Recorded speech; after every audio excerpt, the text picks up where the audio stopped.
Dia, bom sábado para todos. Se faltar um pouquinho de voz, que a garganta hoje está meio atrapalhada. Ensinamento de Meixo Sama, divulgação da Messiânica, publicado no livro Evangelho do Céu, volume 3, Reino Divino, editora Luques Orens, tradução do reverendo Minoru Nakahashi. Os arquitetos atuais dizem ser quase impossível haver tanta harmonia e perfeição entre o tamanho e o peso daquele pagode de 5 andares do templo Horyu em Nara, cuja construção foi orientada pelo príncipe Shotoku de acordo com o que ele ia sentindo. Eu mesmo, quando visitei no ano passado esse templo, observei detalhadamente a torre e percebi que existe absoluta proporção entre a altura de cada andar, o peso, a forma do telhado e o tamanho. Nada pode ser criticado.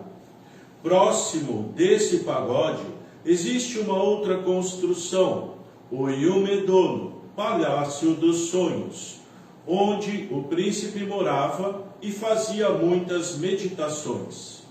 Aí se encontra também a estátua de Gusei Kanon, o Kanon que salva o mundo, que foi conservada por 1200 anos, acondicionada em um pano, como um Buda misterioso, o qual, segundo a tradição, não poderia ser tocado. Há mais ou menos 100 anos, pesquisadores americanos conseguiram permissão do templo Horyu para abrir o embrulho da imagem. Ficaram admirados com tamanha beleza e perfeição e com o enorme valor artístico dessa obra de arte. Relacionando a minha vida à do príncipe, dá para perceber a existência de pontos semelhantes entre as nossas ideias, porque, na verdade, eu sou uma reencarnação dele. Mesmo aquela estátua do Palácio dos Sonhos, que ficou por longos anos oculta, indica simbolicamente o meu nascimento como um Gusei Kanon, isto é, um salvador da humanidade. A diferença, porém, está no fato de o príncipe ter começado a divulgar o budismo no Japão e ter introduzido aí a arte búdica proveniente da China, estabelecendo como centro de divulgação de suas atividades a cidade de Nara, antiga capital do Japão. A partir daí, os princípios básicos do budismo foram ensinados através de pregações e representavam uma religião nova para o Japão, que sempre tinha sido um país shintoísta. Eu, porém, estou utilizando a arte para realizar mundialmente aquilo que o príncipe Shotoku fez em âmbito nacional. Além dos ensinamentos, ainda divulgo um método de curar doenças através do Jorei, bem como um tratado sobre agricultura isenta de impurezas. Como vocês já viram, para propagar o budismo, fizeram-se pregações baseadas na interpretação do Sutra, através das quais foi possível elevar espiritualmente muitas pessoas. Trata-se, pois, de um trabalho já realizado e do qual, no momento, não se tem mais tanta necessidade. Da nossa parte, contudo, estamos mais preocupados com a cura das doenças, para que a humanidade possa ser recuperada no todo, ação impossível por meio de palestras somente. Novamente, bom dia a todos. Aqui Meixo Sama, então, falando sobre príncipe Shotoku, um dos príncipes que reinaram no Japão, construiu em Nara, a antiga capital do Japão, a capital do Japão era em Nara, não era em Tóquio. Isso nos anos 500, 600, de 500 para 600, não sei bem direito. Mas há muito tempo, né? Então, foi uma das encarnações de Meshu-sama e resolveu trazer para o Japão o budismo. Até então o país era shintoísta. Se eu não me engano, ele também foi responsável por uma das primeiras constituições do Japão. Acho que sim. E construiu uma torre, 5 andares, como essa daqui, né?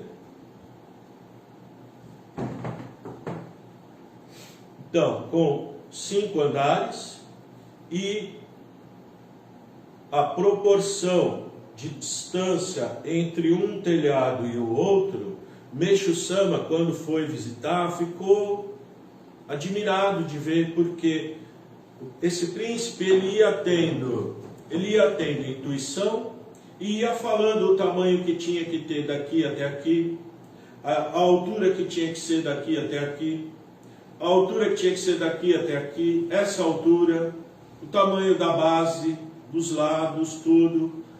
Então, a curvatura do telhado, ele tem uma leve curva. Além disso, foram construídos um complexo budista lá, tem uns 3 ou 4 templos lá, e tem um lugar onde ele dormia, que se chama Yomedomo, Palácio dos Sonhos. E nesse local ele dormia, fazia meditação e recebia muita orientação do alto.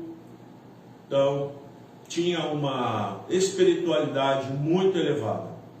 Então Meshu-sama, quando foi, ficou sabendo que era ele mesmo, e que aquele Kannon que ficou guardado, envolto em um manto, que esse príncipe Shotoku fazia oração para esse Kannon, que esse Kannon viria a ser o próprio Meshu-sama no futuro, Gusei Kannon, Kannon da salvação do mundo, né? Então, que Meshu-sama iria nascer como salvador da humanidade. Interessante, né? Essas coisas.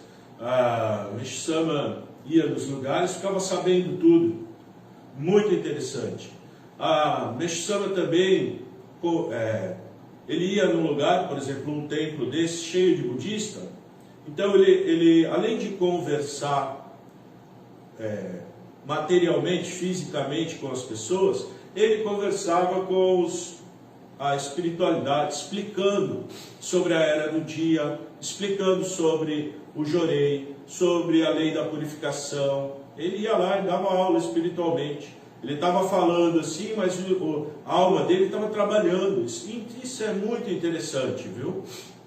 Em Ribeirão Pires, o reverendo Nakahashi, sabendo todo esse ensinamento, toda essa história, sabendo que Meshu-sama adorava essa torre, Meshu-sama queria comprar essa torre e levar essa torre, não sei se para Atama ou para Tóquio, mas era impossível, era tombado, né, como patrimônio da humanidade, então não havia condição nenhuma. Então, o reverendo Nakahashi, sabendo que Meshu-sama adorava isso, quis presentear Meshu-sama, construiu em Ribeirão Pires. Essa é uma réplica da torre que existe lá em Ribeirão Pires. E agora também a parte da torre do jardim já está pronto, mas está sendo construído também museu, um local parecido com esse Palácio dos Sonhos também, Yomedomo. Muitas pessoas já visitaram, já conhecem. Quem não conhece, pode pesquisar no Google, chama Torre de Miroku. Torre de Miroku. Um lugar encantador, maravilhoso. Por enquanto não está recebendo visitantes, mas brevemente vai receber. Vocês podem ir lá visitar.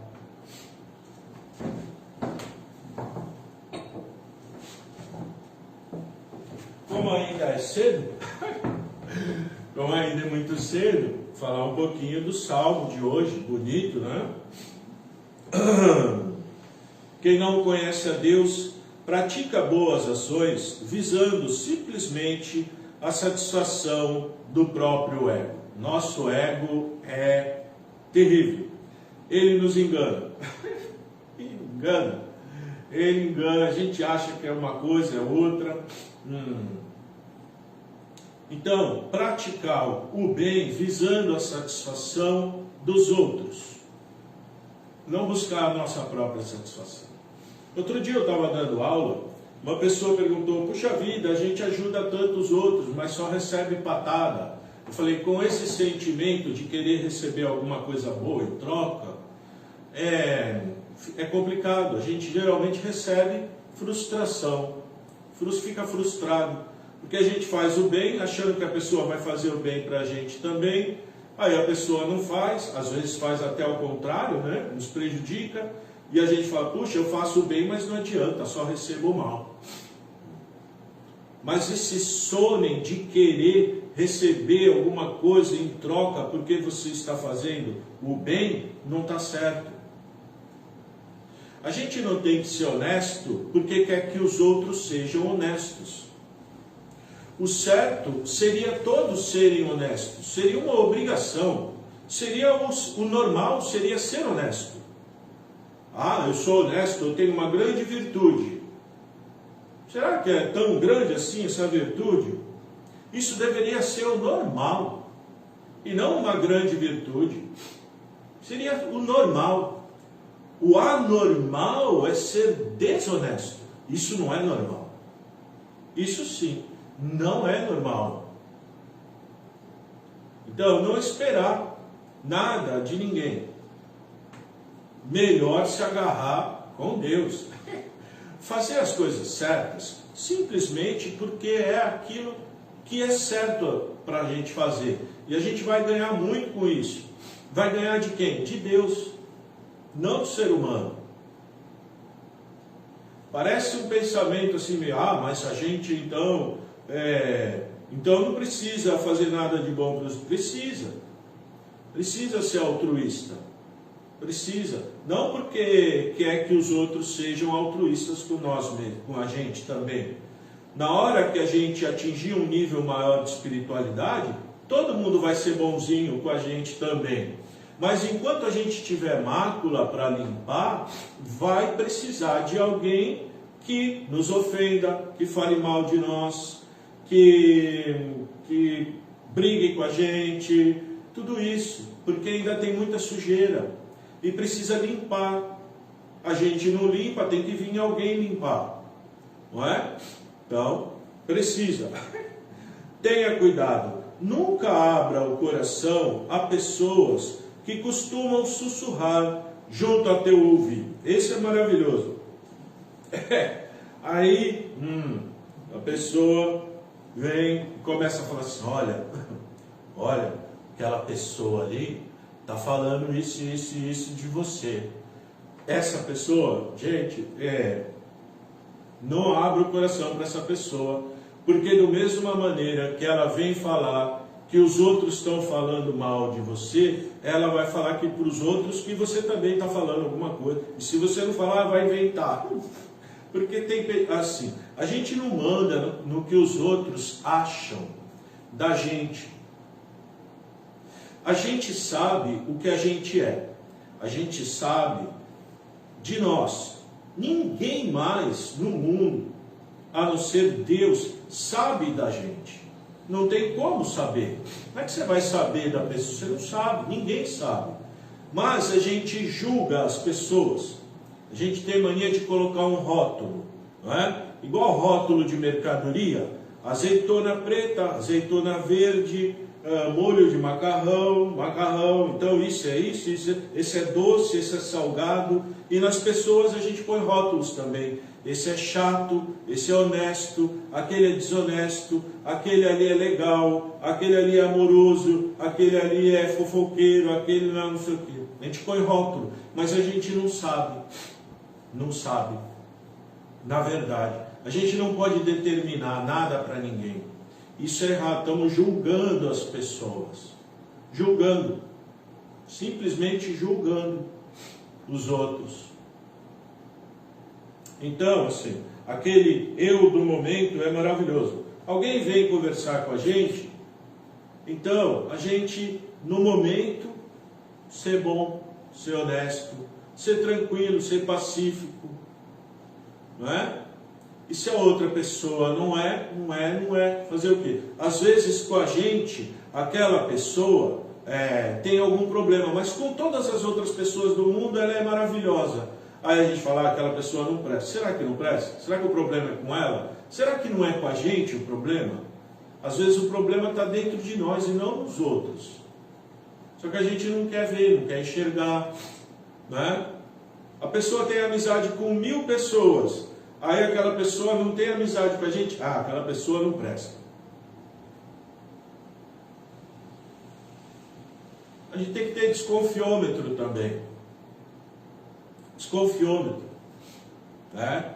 Geralmente quando a gente não gosta muito de alguém, ou quando não tem afinidade, alguma coisa, a gente começa o quê? Falar mal daquela pessoa para todo mundo, e aumenta, né? Não fala o fato que aconteceu, aumenta.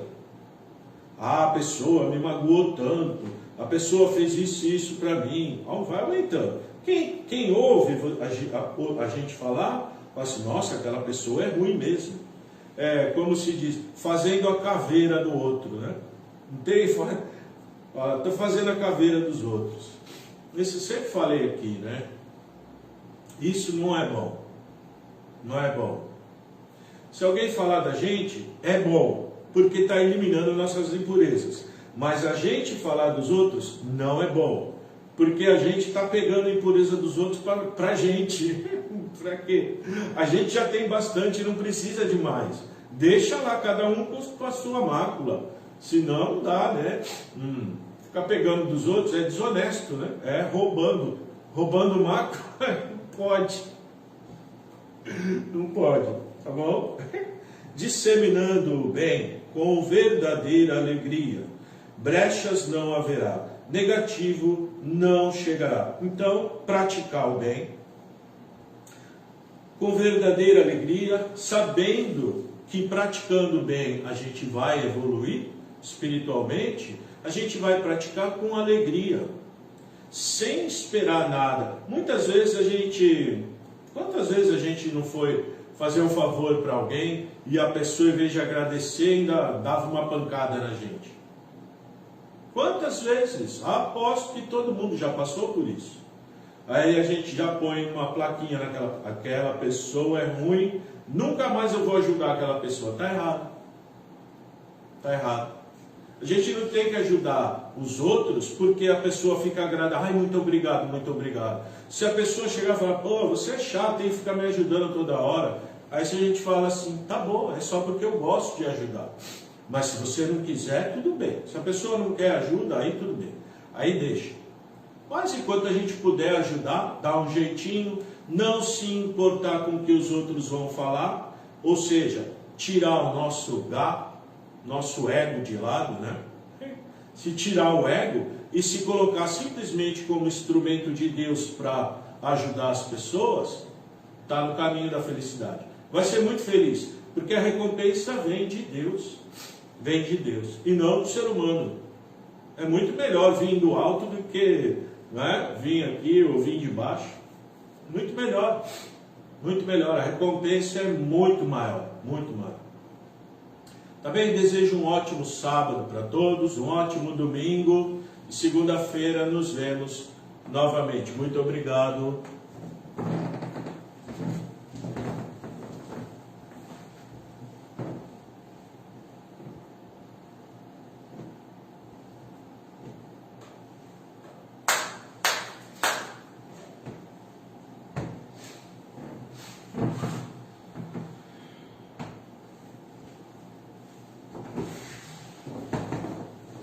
Obrigado.